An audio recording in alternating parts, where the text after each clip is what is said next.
Bismillahirrahmanirrahim. Assalamualaikum warahmatullahi wabarakatuh. Waalaikumsalam warahmatullahi. Alhamdulillahirabbil alamin. Allahumma shalli ala sayyidina Muhammadin wa ala alihi wa sahbihi ajma'in. Alhamdulillah, bersyukur kepada Allah Subhanahu wa taala di kesempatan yang berbahagia ini kembali kami menyapa di Majelis Yas'alunaka Islam Solusi Kehidupan bersama Syekhuna Surahman Hidayat. Assalamualaikum warahmatullahi wabarakatuh. Kami ucapkan banyak-banyak terima kasih kepada para pemirsa yang telah menyampaikan pertanyaan. Mudah-mudahan menjadi asbab ilmu kita bersama. Dan edisi kita kali ini yaitu menyambut bulan suci Ramadan, yaitu hukum-hukum tentang puasa Ramadan. Ya, sangat penting untuk kita simak, jadi bekal kita dalam beribadah di bulan Ramadan. Ya. Pertanyaan yang pertama, ya, yang menanyakan terkait bagaimana hukumnya pengambilan darah guna pemeriksaan kesehatan yang dilakukan saat berpuasa, apakah diperbolehkan? Bismillahirrahmanirrahim. Wassalatu wassalamu ala asyrafil mursalin wa ala alihi washabihi ajma'in. Pengambilan darah untuk keperluan tes kesehatan. Jadi ini ada kemaslahatan kesehatan untuk mengetahui kondisi saat ini bagaimana, ya kan? Apakah membatalkan? Tidak membatalkan, sebab yang membatalkan puasa itu adalah memasukkan sesuatu baik benda cair maupun benda padat kepada al-jauf. Al-jauf itu lubang yang tembus ke dalam perut, baik dari depan, ya, yaitu mulut atau hidung, ya, dan tembus sampai ke perut, nah, ataupun dari belakang, ya.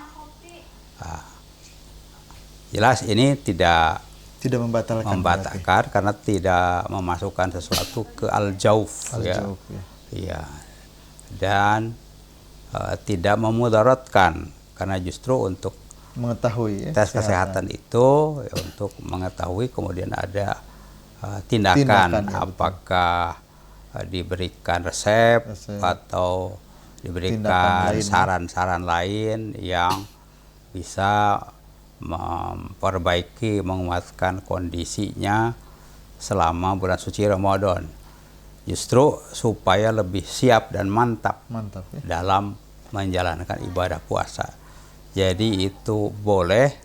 Dan bukan baik gitu kan, kalaupun harus, ya, ada darah yang sedikit dikeluarkan.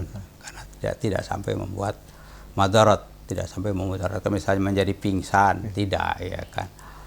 Misalnya ngecek gula darah itu, ya, saya juga rutin tiap pekan itu dicek gula darahnya, tentu ada sedikit darah yang dikeluarkan, ya kan. Dan dengan begitu bisa diketahui kalau agak naik sedikit, berarti kan pola makannya harus diperbaiki, diatur lagi. Dengan begitu maka pengendalian perhatian kita pada kesehatan menjadi bagus, dan ya, dengan begitu saum kita juga menjadi lebih siap, insyaallah. Wallahu a'lam. Baik, terima kasih atas penjelasannya. Pertanyaan berikutnya terkait berkumur ataupun memasukkan air ke hidung saat berwudu, apakah membatalkan puasa? Ya, ada sabda Nabi SAW, hadis sahih, ya, Imam Bukhari, Imam Muslim, ada Abu Dawud, ya. Di antara anjuran ketika wudu itu, ya, supaya wudunya sah bahkan sempurna adalah wabaligh fil istinsyak. Jadi ketika istinsyak menghirup air ke hidung, ya, itu balik, hendaklah jangan hanya di luar hidung begitu, tapi masuk, betul-betul masuk. Itu secara syar'i begitu, bahkan secara kesehatan juga bagus. Karena kotoran yang ada di hidung itu bisa dikeluarkan, dibersihkan, ya, betul. Dan mereka yang mengamalkan cara seperti itu bisa terhindar dari ya gangguan dari penyakit tidur seperti selesma atau apapun begitu kan. Jadi dengan demikian justru tapi ada istisnanya, illa antakuna soiman, kecuali kalau kamu sedang berpuasa, jangan dalam-dalam memasukkan airnya. Ya betul. Khawatir ya kan tertelan. Nah itu ada jaga-jaga saja. Kalau bisa mengamankan tidak akan tertelan boleh, tapi mubalaghah terlalu dalam itu ya dikecualikan. Untuk yang soim tidak boleh, tidak perlu dilakukan begitu kan, supaya lebih mengamankan, lebih terjaga, puasanya lebih terjaga begitu. Jadi tidak membatalkan, tidak perlu dalam-dalam karena supaya menjaga puasanya. Wallahu a'lam. Baik, terima kasih atas penjelasannya. Pertanyaan berikutnya terkait memakai obat tetes mata, apakah membatalkan? Mata itu tentu bukan al-jauf, ya kan. Bisa juga tetes telinga kan. Iya. Ya, walaupun telinga kan lebih ada al-jaufnya. Kalau mata kan tidak termasuk al-jauf, tidak ada lubang yang tembus, ya kan. Walaupun mungkin ketika meneteskan obat mata ada terasa begitu sesuatu yang masuk. Mungkin, tapi itu kadar yang ya hanya terasa begitu saja dan tidak termasuk al-jauf, ya kan. Jadi obat tetes mata tidak membatalkan puasa, insya Allah. Baik, terima kasih atas penjelasannya. Pertanyaan berikutnya, bagaimana hukum jika lupa membaca niat puasa dan tidak sahur karena tertidur hingga terbit matahari? Apakah sah puasanya? Ini tidurnya ya nyenyak sekali. Tentu tidur tidak itu sahur boleh, ya kan. Tapi ini kaitannya tidur setelah maghrib ya. Belum, enggak, ini mah karena tidurnya bablas aja sampai terbit matahari. Iya, mungkin tidurnya sesudah Isya atau sebelum Isya, ya kan. Sampai bablas ya, subuh, kelewat sahur, kelewat subuh. Terbit matahari. Iya, sampai terbit matahari. Itu bagaimana kaitannya dengan puasa kan? Kalau kaitannya dengan sholat, ya sholat saja. Karena wa aqimi sholat li dzikri, dirikanlah sholat ketika kamu sadar, ya zikir terbangun ya pada Allah Subhanahu Wa Taala. Dan dulu juga ada kasus di masa Rasulullah SAW, sahabat ya tertidur dalam perjalanan karena capek, lalu begitu terik matahari baru terbang. Baru sadar. Ya langsung saja kan komat begitu. Nah ini mungkin tidak di alam terbuka di rumah ya, tapi kasusnya tertidur seperti itu, ya sudah bangun kemudian sholat. Bagaimana dengan puasa? Berarti kan tidak boro-boro niat, sahur juga tidak, tapi masuk hari kedua.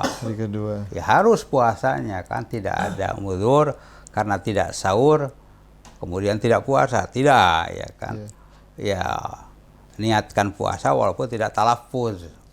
Ya niatkan puasa walaupun tidak sahur, tidak talaffuz, dia begitu. Rasulullah SAW juga terkait dengan puasa sunat, ya pernah beliau sudah agak siang, waktu duha lah begitu. Mungkin kalau bahasa kitanya hanaang, ya ingin makan sesuatu, tanya kepada Siti Aisyah, ya Aisyah, apakah ada makanan begitu kan? Iya. Ya katanya lagi kosong kan begitu. Ya udah kalau begitu aku akan teruskan puasa saja. Nah, berarti kan Rasulullah juga ya begitu ingat dan bahkan mungkin merasa haus atau apa, lanjut puasa. Dia melanjutkan puasanya. Ini mirip lah begitu. Dia tidak keburu sahur, ya kemudian bahkan tidak keburu salat subuh, tapi sudah masuk tentu saja hari kedua untuk puasa. Ya langsung niat puasa saja. Sebab niat itu tempatnya adalah al-qalbu, ya hati, bukan di mulut. Memang sunat talaffuz itu untuk puasa itu sunat, ya kan. Tapi ini kan kelewat. Jadi yang wajib saja ya niat di dalam hati, ya memulai puasa. Jadi tidak perlu qada berarti. Tidak perlu qada. tidak perlu qadha. Karena hari yang sebelumnya kan sudah puasa. Oh, sebelumnya udah Bahkan puasa. berlebih. Puasanya berlebih jamnya kan. Tidak sempat sahur begitu. Bahkan Karena mungkin ada alternatif niat untuk 1 bulan itu mungkin masuk. itu jaga-jaga, itu dalam fikih ya kan.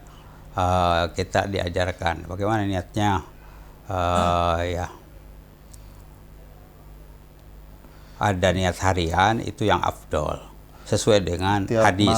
Setiap malam. Malam yubayit siam kan, siapa yang tidak meniatkan saum di malam harinya untuk besok hari, ya padahal bisa, fala siyamalah, maka tidak sempurna, untuk kesempurnaan saja.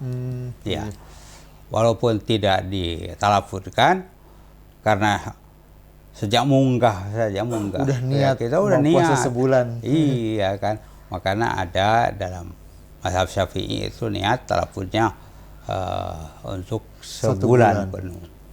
Ya, bukan hanya sehari tapi sebulan. Itu boleh itu kan. Wallah alam. Baik, terima kasih atas penjelasannya. Pertanyaan berikutnya, bagaimana hukum berpuasa bagi orang hamil? Apakah puasanya berpengaruh pada janin? Ya, ini tentu dipertimbangkan yang puasanya ibunya ini, yang memang kewajiban menjalankan puasa dengan sempurna. Ya. Kan ada ayat di Al-Baqarah 184 ya kan. Wa 'alal ladzina yutiqunahu, pada orang-orang yang bisa puasa tapi berat. Jadi tikunah itu payah. Bisa puasa tapi payah. Mungkin di antaranya adalah ibu yang sedang hamil atau menyusui, atau yang lain juga, bapak-bapak yang kerja, misalnya kerja fisik ya kan, sangat berat ya. Nah, itu termasuk yang wa 'alal ladzina yutiqunahu. Bagaimana? Fidyatun ta'amu miskin, membayar fidyah, yaitu ta'am, makanan yang cukup begitu, bukan beras juga ya kan, makanan yang ada komplit ya kan, nasi, lauk, semua. Kepada miskin ya, satu orang miskin ya. Tapi wa man tatawwa khairan, kalau ingin mendapatkan yang lebih baik ya, tidak hanya satu orang miskin, berapa begitu kan, memberi makannya, porsinya juga lebih bagus, lebih banyak. Nah, lalu wa antasumu khairul lakum. Ini memang bisa fidyah ini, tapi tetap kalau puasa kuat gitu kan, itu lebih baik. Dan beberapa ibu-ibu ya, termasuk almarhumah ibu saya begitu, ketika mengandung itu tidak membatalkan. Ya, jadi selain puasanya lancar, ya kemudian ya katanya ada dampak positif kesehatannya, bahkan bayi yang dilahirkan karena sama puasa itu ngandung itu lebih bagus begitu ya, dari sisi mungkin moralitasnya, dari sisi kecerdasannya, katanya begitu ya. Pastilah ibadah kepada Allah itu memberikan hal-hal maslahat begitu ya. Tapi kembali, kalau memang tidak kuat berat itu boleh, tidak harus, itu boleh ya kan, tidak puasa lalu bisa diukur juga ya jelas di qadha ya kan. Tapi kalau qadha juga tidak ada waktu, tidak begitu, itulah kelonggaran dalam Islam ya, fidyah kan begitu ya, fidyah. Wallahu a'lam. Baik, terima kasih atas penjelasannya. Pertanyaan berikutnya terkait, bolehkah wanita yang menyusui bayinya mengganti puasa dengan membayar fidyah? Kalau boleh, kepada siapa dan berapa besarannya? Ya, nyambung itu. Jadi termasuk wa 'alal ladzina yutiqunahu, mereka yang ya menunaikan puasa tapi bimasyaqqah, berat begitu kan. Karena tentu ibu yang sedang menyusui itu kan melayani kadang tidak tidur juga berat ya. Jadi seandainya berat, agama itu kan memberikan yuridullahu bikumul yusra wala yuridu bikumul usra. Allah menghendaki bagi kamu itu kemudahan, bukan kesulitan, kepayahan. Jadi kembali kepada yang bersangkutan, ya kalau ya memang payah dan nanti menyusui anaknya juga menjadi kurang sempurna, ASI-nya menjadi kurang bagus misalnya kan, karena tidak ada asupan seperti itu boleh ya membatalkan puasa dan dibayar dengan fidyah begitu. Wallahu a'lam. Baik, terima kasih atas penjelasannya.